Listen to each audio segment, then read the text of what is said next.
Yep, I agree wholeheartedly. And profit's awesome. The other piece of it is you want to make sure you have the capital available to make the investments in the property to keep it going. What I've seen happen frequently is people try to operate in that affordable model or with really low rents. And then when the capital expense comes up, there's not enough money to put it back into the property. And so the condition of the property continues to degrade. And it's just kind of a self-fulfilling prophecy. Yeah, it just If you kind of end up in that snowballs. situation, it just gets worse and worse and worse.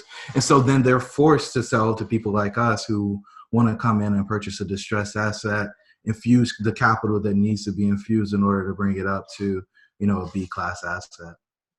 Thanks all for tuning into Dreamcatchers, where we make things happen. Dreamcatchers was formally launched to unlock the hidden potential in successful, self-motivated individuals who desire to take their life forward to the next level but need support to evolve. We are a collective group of professionals with various backgrounds that use our talents to assist those individuals in realizing their wildest dreams by providing education, inspiration, and direction. This podcast is where we share the lessons we've learned along the way to catching our dreams and give you some context around the how and the why to each approach to put you further ahead on the journey to catching your dreams. Are you ready?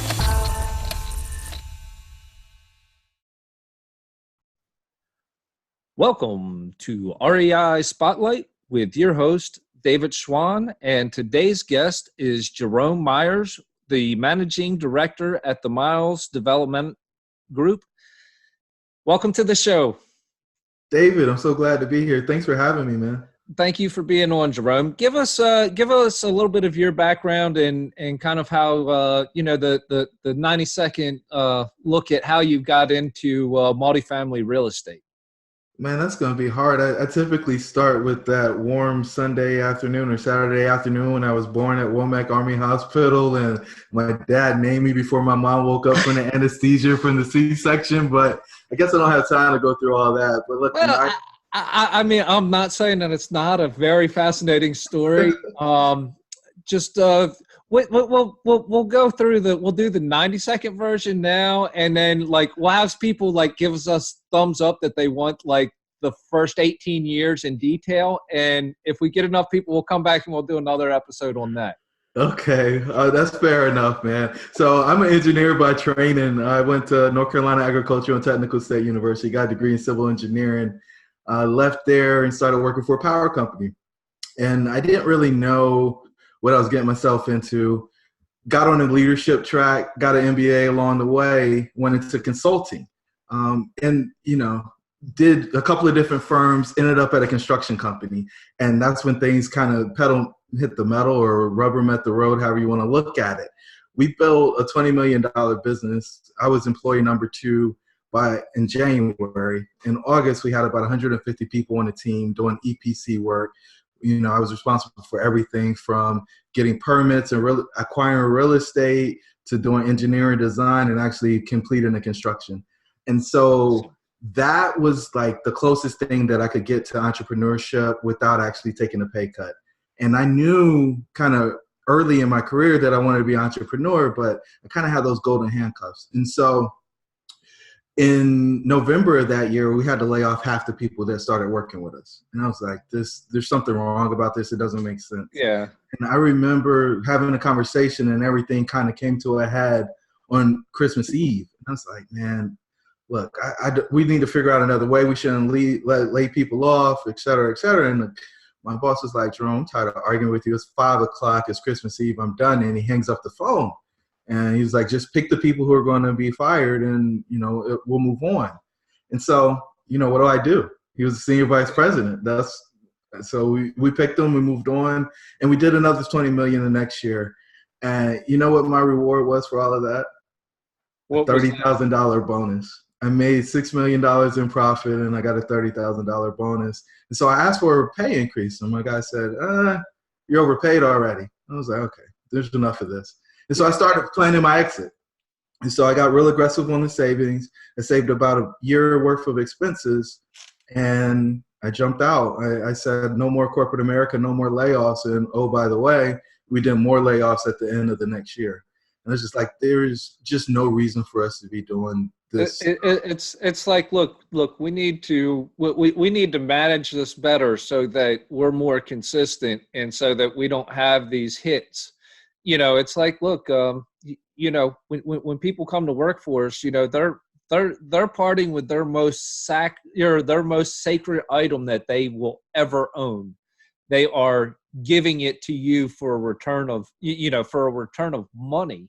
And it's like, look, I mean, somebody's donated that, you owe them something. It's like, look, they're like you said, there has to be a better way to do this. And that's so awesome that it hit you like that. That is awesome.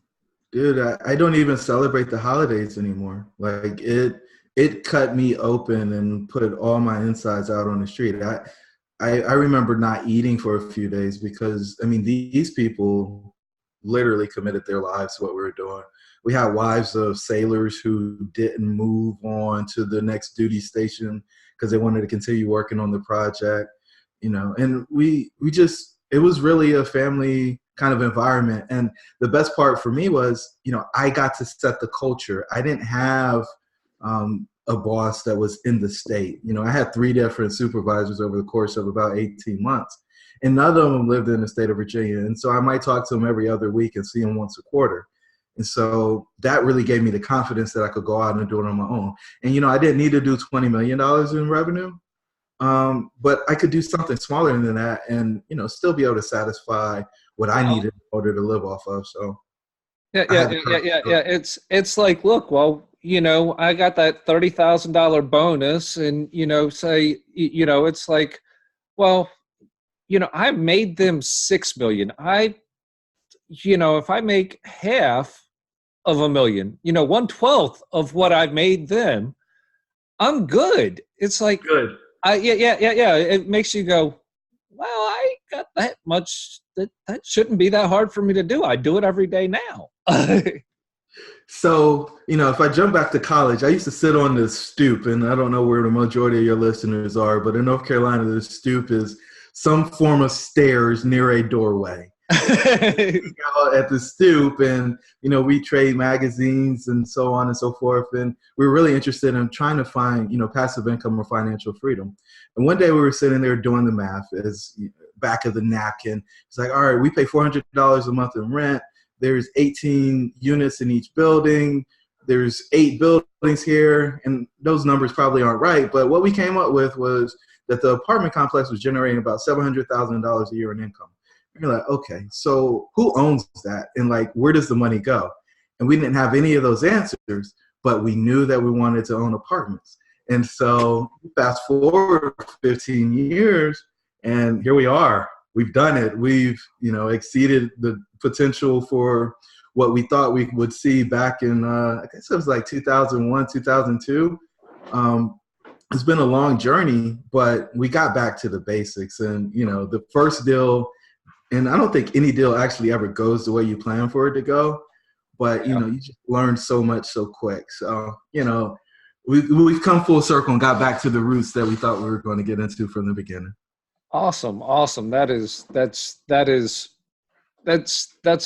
a great way to lead into it. It's like, look, you guys, it's props because not too many people I know like just organically grew into apartments like that. I love that. I love that angle of how you got into it. That's awesome.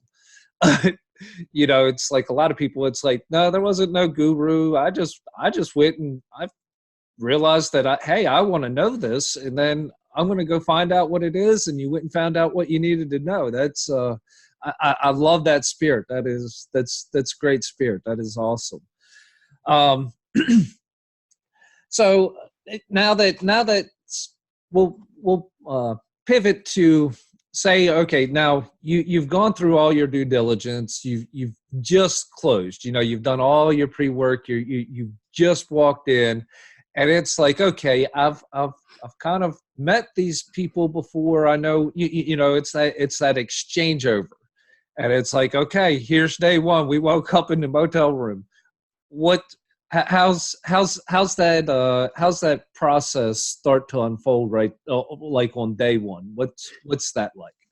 Yeah, so if I can have the liberty to back up a little bit. So we've got a Go ahead. four-step process, right? So we find them, we fund them, we fix them, and then we flip them. That's our game. And so, what you're talking about is, after closing day, which is our fix it process, the Yes. third step in the process. How do we get our fingers, get dirt on our fingernails and get to it? Yeah. I laugh all the time because, people spend a bunch of time poring over the due diligence documents and, they want to know, well, is this percentage point off going to make a big difference in the investment? And the reality of the situation is, and I went to engineering school, so I think I'm qualified to say this. All that stuff is just a fancy guess. We call them assumptions, but I mean, it's a guess with the best knowledge that you have about the marketplace and the condition of the property. When you find out what you really have is after you close, right? If the owner doesn't want to be honest with you, they're not going to be honest with you. And I'll give you a perfect example. We bought a 20 unit here in Greensboro, and there was a busted wall in one of the walls. There was a busted pipe in one of the walls in the bathroom going from the toilet to the shower. Now, there was a reason why the water was off and the unit was down. Do you think the property owner told me that? Oh, no, not at all. Right. And I wasn't smart enough at that point to insist that all the utilities be on in every unit when we go in to do our due diligence inspection. So surprise, surprise, when we turn the water on in the unit and water starts spraying all over the place, and I ruined a set of kitchen cabinets because, we couldn't get, it didn't have an in-unit water main shut off. So you had to go all the way back to the street to turn the water off. So imagine, 2-story townhouse, you got the water in the upstairs bathroom flowing full force. You don't have a shut off in the unit. You got to run all the way back to the street to get that water turned on. It was just a nightmare. And, I'm sure that he knew. But, until you get into it, it's just kind of those surprises, unless, you're a whole lot smarter than me with the due diligence. And, of course, I learned that lesson, and I try to share it with everybody I can. I was about ready to say that was educational.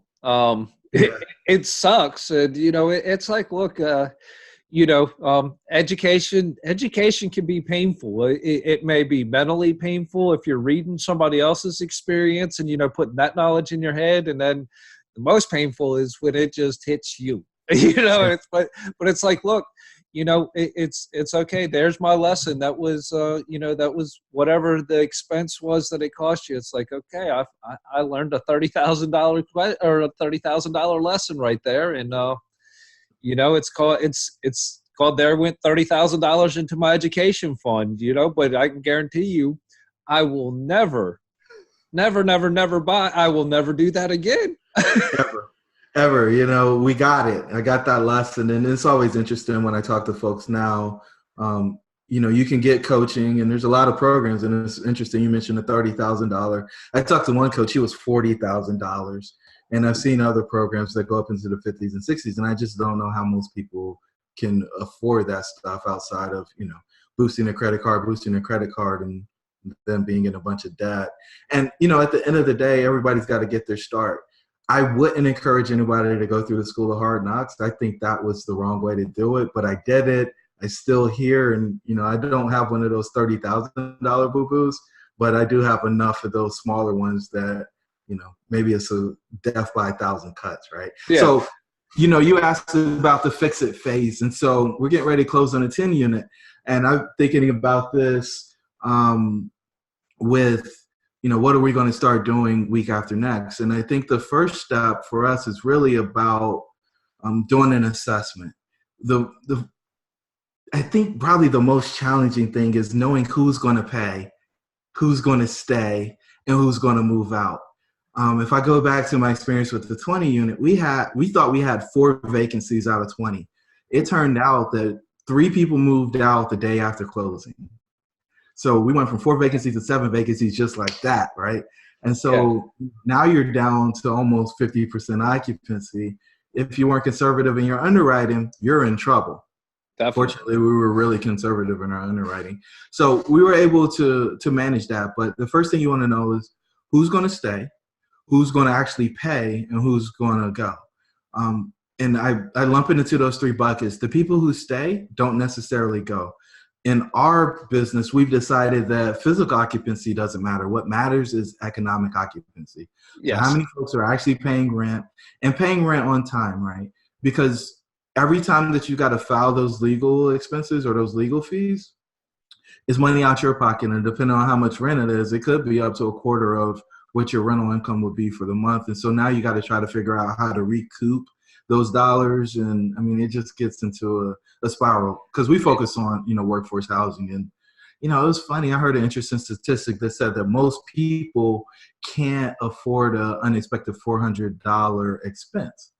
So, when you're charging them a late fee plus another, in my state, it's like $150 to $180 to start the eviction process, have them served and all that, you're getting into that danger threshold and where people can't get caught up. So and you have to be very cognizant of making sure that it's like that you have tenants that can handle it, but that you're also that you have to realize that, like, look, if we go through this and I hit them with this 400, it's like, look, this is probably just going to keep rolling. There probably isn't going to be a whole lot of saving it.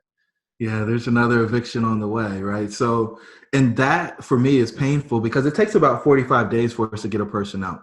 So, you've got the people who are going to pay, they're great, leave them over there. You got the people who are staying, but they're just squatting. They're not going to pay you. And so the longer it takes you to get them out the door, the more lost revenue you have. And I'll say this, what we found after, digging into the details of our operations, the vacancy expense is our biggest expense. It's more than property management. It's been more than, any of these kind of O&M type expenses. And mainly because we've been transitioning properties, are we experiencing that sustained vacancy issue? But it jumps up when you take over a property. And so you want to be careful with that one. Yeah. Kind of make sure that, like, try and figure out which bucket you have, so where you need to head on it. So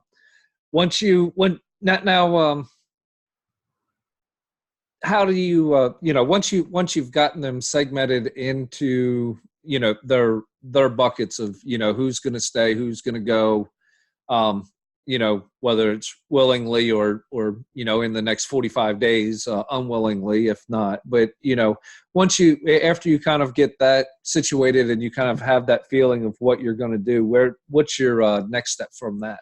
So we take the vacancies and we go in and make whatever improvements we think each unit needs. And we do more of a smart renovation than a wholesale.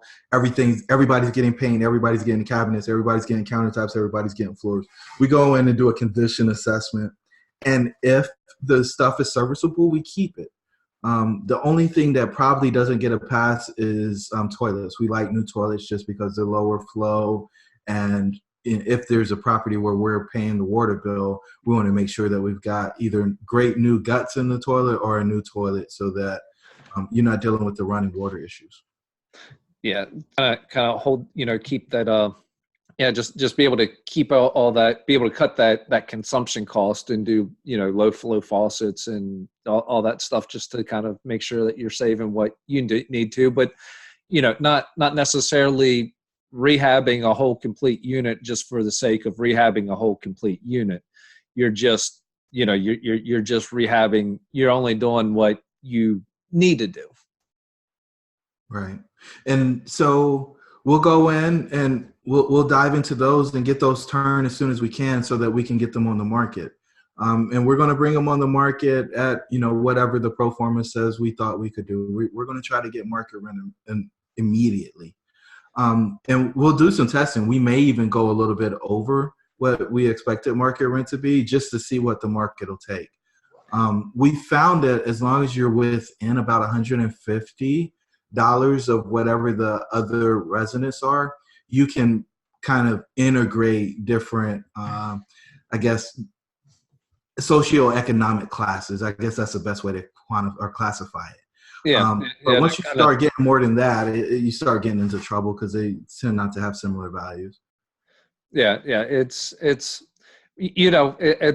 when you're taking over a property, and especially one that has some troubles, it's like, well, some of these troubles are, the people who live here. And, it's like, unfortunately, if you're taking over, and especially, if you're in workforce housing, sometimes it's like, look, these people just, they mismanaged it is what it is. And they mismanaged it by letting the wrong people move into it. And, that's a form of mismanagement, and it's like, well, they either didn't want to take the time, or they were buddies with them, or, whatever the issue was. But it's like, look, it's time for these people to move on. And it's like, look, well, it stinks, but, most of the time it's like, look, these are people who, they're not trying or not really wanting to do what they need to do. So it's like, look, I'm a charitable person, but let me choose who I'm charitable to. You're not going to just demand my charity. Right. I mean, I call it theft. I mean, right or wrong, Yeah. You got to pay to stay. And David, I had a lady who had her water turned off because she didn't pay the bill. And so she went down to the city and filed a code compliance complaint against us because she didn't have running water. And so they opened up the case and they told us, until we evict her, the unit is condemned. And I was like, you've got to be kidding me. So now I've got an open code enforcement case for someone who doesn't pay their water bill, who hasn't paid us rent in a month or two, and just sitting on us waiting for us to evict them. I mean, have you guys ever tried to do cash for keys with some of these more difficult people? So we have a pretty strong position on that one, David. We don't want to set up the next landlord. So we want people to have the evictions on their record so that it's difficult for them when they move on. When you do the cash for keys, you get the unit quicker, which is great for you, but that next landlord doesn't have the opportunity to see that person is a potential risk for them. And I don't think people's behaviors change all that much. And so we want it to be documented that you took advantage of us, because that's what we feel like's happening. Awesome. I agree with the point of view. I just I like getting people's point of view on that, and I like your well, it's like, look, now the next guy, if he's going to accept them, he needs to know that, like, look, this is a risky guy. Know what you're dealing with. So yeah, I get that, because you really don't want to. That's one of those kind of do on the others as you want to have done on the you. Is like, nah. It's like, look, I don't want somebody hiding somebody's eviction just to get them out of there, so that now I have to take this crappy tenant. It's like, just figure it out. But it's like, no, make sure they know. Make sure the next guy knows what's going on. Yeah, I mean, it takes a little bit more time, but I feel like if all of us owners did the same thing, then we could elevate the pool of folks that we're dealing with and feel a little bit better about, who we're renting to. Because I mean, I do think that's a true indicator of whether or not somebody's actually going to pay. Well, and really, it's a service that you owe the other tenants that live in your building in reality, because you have to have a certain amount of profit for it to be a business and to sustain it and to get going, to stay. I mean, face it, this is capitalism. It's a business, owning apartments is a business. In business, we are supposed to make a profit. That is what we're supposed to do. And there's a certain percentage of profit. And well, your mortgage payment is your mortgage payment. It's like, look, your expenses are your expenses. You're going to pay them. You have to get enough back in return. Well, if you're not getting paid on unit number 10, well, when you do the math next year, the people who are paying, you're going to have to raise their rent even more than you normally would, because you've allowed these bad tenants to stay in place. So you are actually, some people say, well, don't you feel bad about it? No, because these are people who are taking, like you said, theft. These are people who are taking advantage of the situation, and they're costing people who pay me their rent on time. They're trying to cost them more money. It's like, look, no, I want all good tenants. So that way I can be fair. I don't have to overcharge 7 tenants to make sure I make the profit off of 10 tenants that I have. It's like, no, it's like we're going to, keep the 7 good ones, and we're going to, get people who, 3 more good ones in there. So that way everybody pays the most affordable rent and we still make our profit. Have you been looking for properties but unable to find a good deal? Do you feel like lack of access to private capital is holding you back? Do you have the confidence in your skills to execute your business plan? The Myers Method, we walk with you to help you step by step understand the actions needed to identify, acquire, operate, and maintain multifamily properties. Guys, great morning, great morning. It's Monday morning. I'm over here at Towns. No, this isn't Towns. This is Myers Point, man. Myers Point at Greenbrier. We're getting the grass cut. Meeting with my property manager to talk about strategy on a couple of evictions and turnovers we're going to take care of this month coming up in June. Really made a lot of progress on this property over the past year. Now it's time to take it to the next level.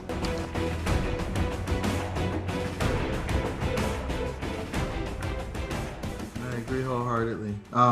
And profit's awesome. The other piece of it is you want to make sure you have the capital available to make the investments in the property to keep it going.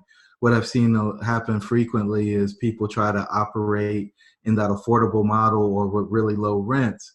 And then when the capital expense comes up, there's not enough money to put it back into the property. And so the condition of the property continues to degrade. And it's just kind of a self-fulfilling prophecy. Yeah, it just kind of snowballs. It just gets worse and worse and worse.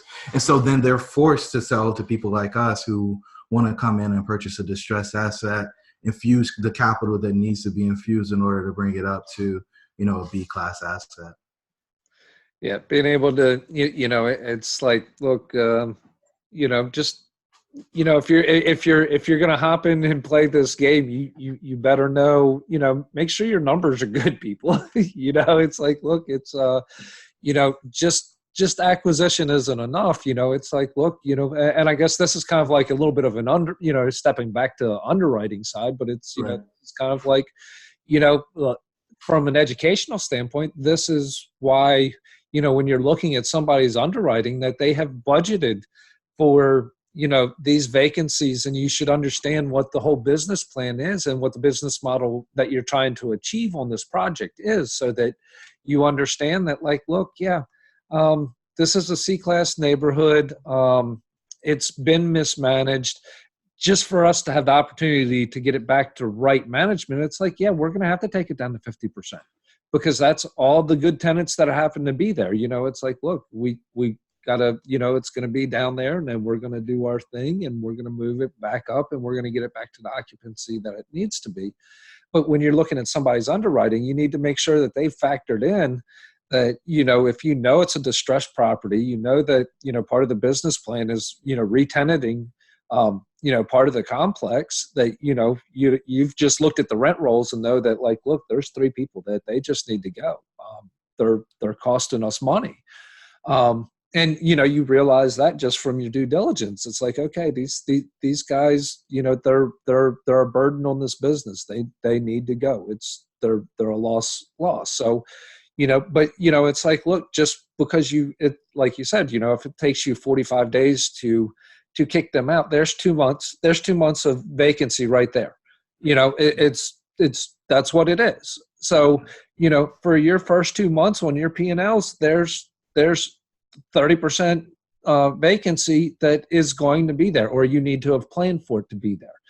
So if that isn't in the underwriting, that's when you start going, oh, wait a second, you guys aren't, you guys haven't built in enough CapEx expense to get us through, because it's like, look, this is a rehab.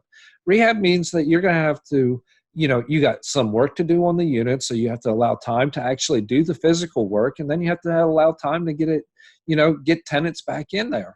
And it's like, look, that, if you're in a great market and your timing all lines up perfectly, that may be a very short time frame. But, it's underwriting, and, not everything goes as we plan. So, you have to give a little bit of leeway, to be able to re-tenant, to get them fixed and re-tenanted. So just to make sure that, that's built into the underwriting, and make sure that, especially on something that's a heavy value add, that is certainly accounted for. Yeah, you want to have your interest reserves locked in. You want to have enough money in to do the rehabs. And, it's funny. I thought I was going to do 4 or 5 in my first value add in the first year, and we ended up doing 13. So imagine the shift on that with, people moving out. Now, it did wonders for my NOI at the end of the year because we were able to blow our income targets out the water. But, just the additional capital expenses. But again, but we work with you had to have that capital expense money there so you could go do the work, get these higher paying tenants in. And then once you got those higher paying tenants in, it's like, okay, well, this is going to increase our cash flow. But if you didn't have the CapEx money to make the unit the way that it needed to be to attract that tenant that was going to pay that higher rent, because it's like, look, you had to go in, you had to do some work, and there's no way that you would have gotten that dollar amount of rent in the condition it was before. You wouldn't have gotten those same rents. It's like, that's why you go in and you do the work so you can maximize your rent. But you have to have that built-in capital to be able to keep it. And you had enough where it's like, okay, well, instead of 5, we're at 13. Awesome. We are killing it, Yeah. And so, if we circle back to, what's happening in the first 90 days, parallel with, doing some of the interior stuff on the current vacant units, we're going to start improving the outside. If we need to work on landscaping, we'll take care of landscaping. A lot of times there's soffit issues. So we go in and get that stuff corrected. If we need to do paint on shutters or whatever deferred maintenance on the outside, we're going to get that knocked out so that when the new residents come see our new shiny interior, they have some curb appeal to walk up to that to continue the great feeling. Well, you don't want them to pull up. It's like, look, you could have the Taj Mahal on the inside, but right. If it looks like a dump on the outside, it's like grass ain't cut. There's litter everywhere. Stuff has peel and paint. It doesn't matter. You can have the Taj Mahal on the inside, and they've downgraded your value of your building before they even seen what the unit looked like. And you could have, tile floor, marble floors and granite countertops, but it's still going to be worth less to your renter because it's like, well, yeah, but I had to walk through that to get there. Right.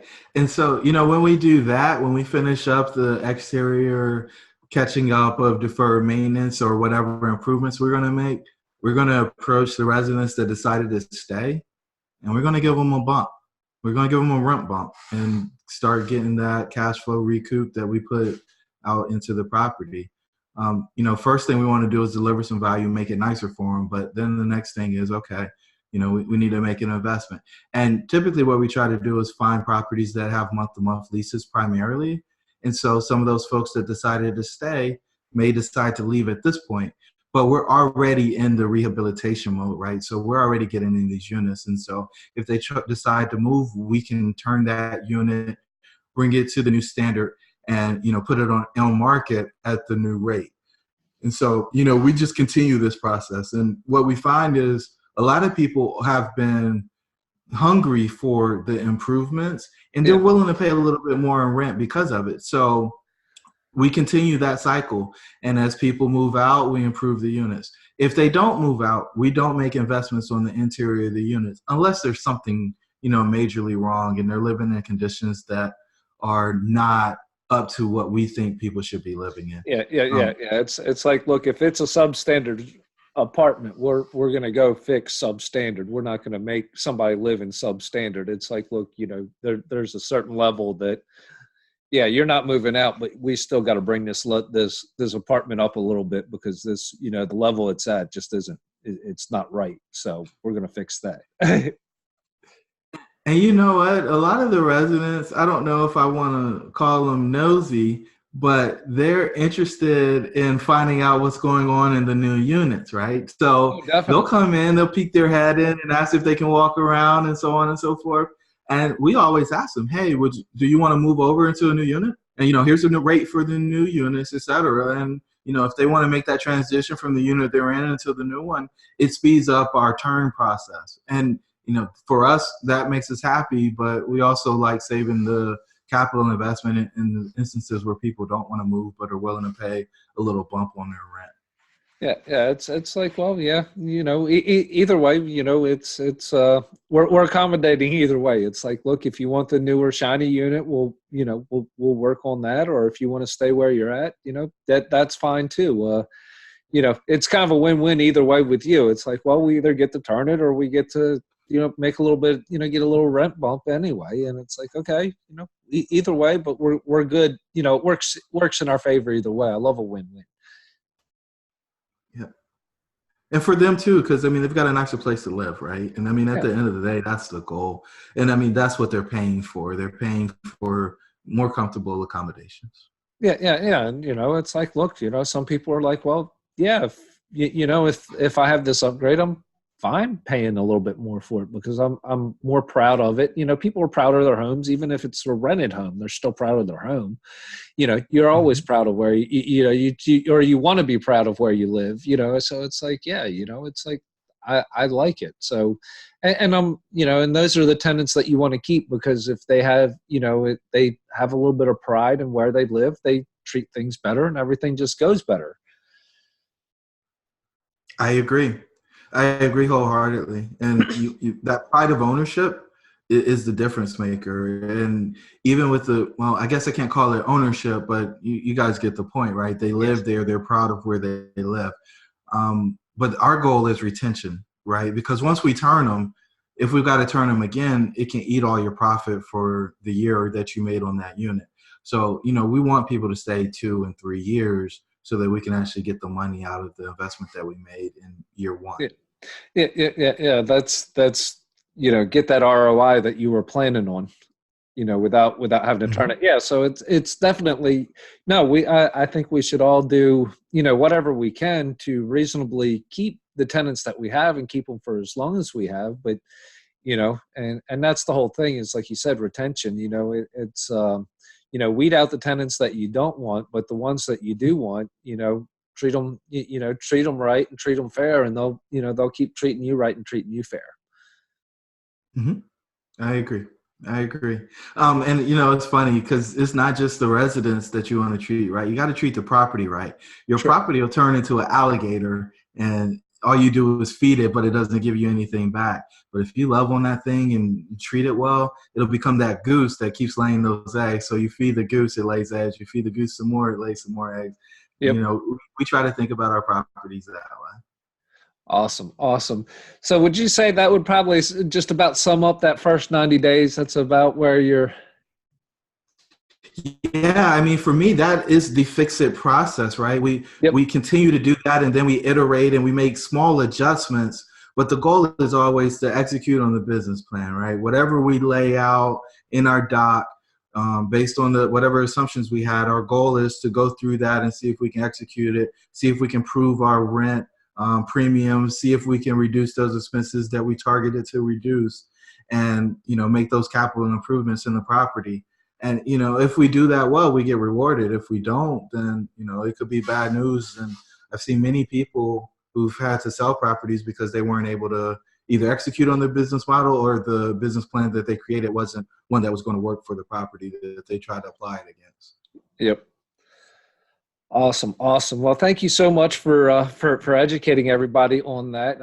That is very, very, it's very interesting to dig into it and kind of get that feel of what exactly, those 90 days on a good value add is going to look like. Now, how do you like to, I ask this of almost all guests, is how do you like to give back to your community? Yeah, man. So the apartment community is really just providing an excellent customer service. For the folks in the investing community, we have a podcast. It's called the Dream Catchers Podcast. We put out an episode on Sunday evenings, and then we put out another one on Thursdays. The one on Thursdays, more coaching, mindset, real estate, investing specific. The one on Sundays is tied to people who set out to accomplish something and actually achieved it, and get them to recount the journey to accomplishment and try to pick up those keys to success. Awesome. So we do that a lot. And then every now and again, I'll do these promotions kind of on LinkedIn and Instagram, Facebook, where I'll get people and I'll give them a 15, well, actually it's more like 30 minute. I'll give them a 30-minute breakthrough call. But the challenge is you got to get up at 5 o'clock with me. So while I'm on my morning walks, I'll talk to you for 30 minutes to an hour, depending on, how complicated the situation is. And, if you're stuck, and it's all about helping people get unstuck. And some of it's just getting uncomfortable and being willing to do things you aren't necessarily willing to do. And so we do those too. And we've had a lot of success with them. I actually get really excited when I get to talk to somebody, especially I hit them with plenty of energy because I'm already out walking and they're like, hello. So you can rubbing their eyes, and maybe I woke them up because they overslept a little bit. But, at the end of the day, our goal is to help people catch their dreams. That's kind of my thesis on life. Your dreams should be real. And so whatever we can do to help people do that, we try to do that as much as possible. That is, Jerome, that is awesome. That is amazing. I love that spirit. I love that challenge. That is absolutely amazing. I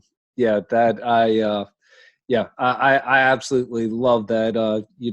For y'all that aren't watching the video, like I'm smiling like ear to ear because I just love what he just said. That is amazing. That is great. I'm one of those ones that I will say that from the community, I appreciate somebody that has a giving heart like that wants to make sure that, hey, yeah, you're going to sacrifice a little bit. You want to spend some time with me. You want to, it's like, look, I'm going to require you to sacrifice by being up at 5 a.m., but that's all I'm asking you to sacrifice is getting up. And it's like, look, if you're serious, waking up at 5 a.m. is not going to be an issue for you.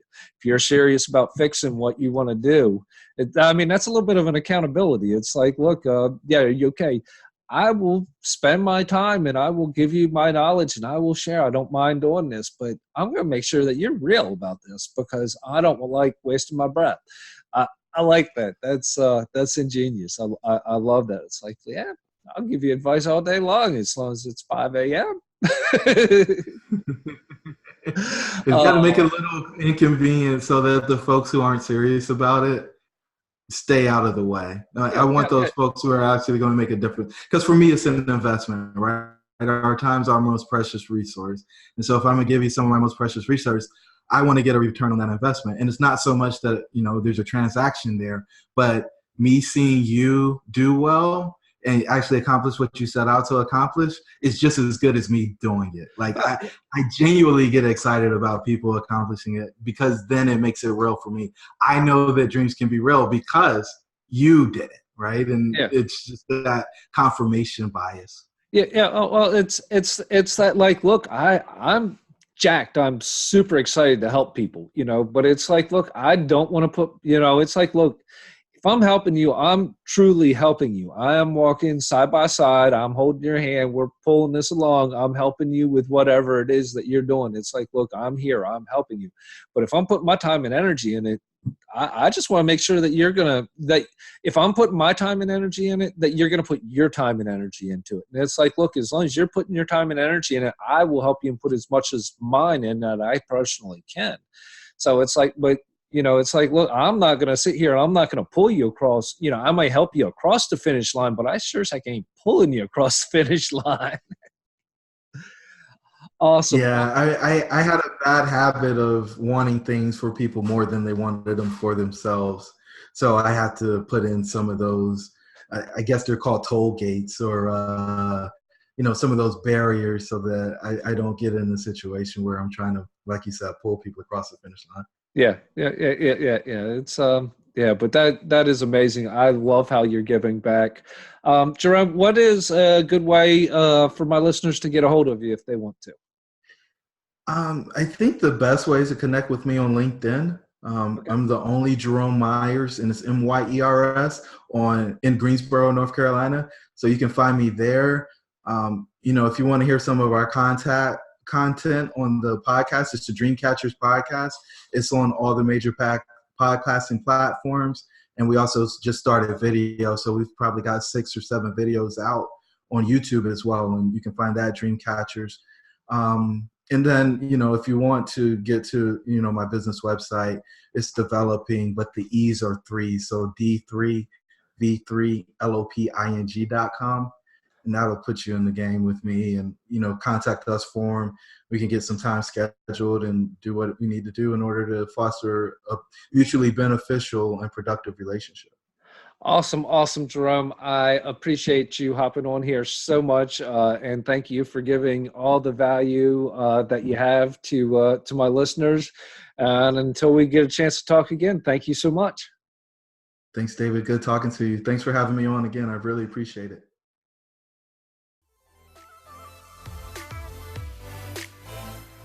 If you want to learn more about Dreamcatchers, please visit the website at dreamshouldebereal.com. If you can think of someone who would benefit from these types of opportunities and are willing to share what we're doing with them, we would greatly appreciate it.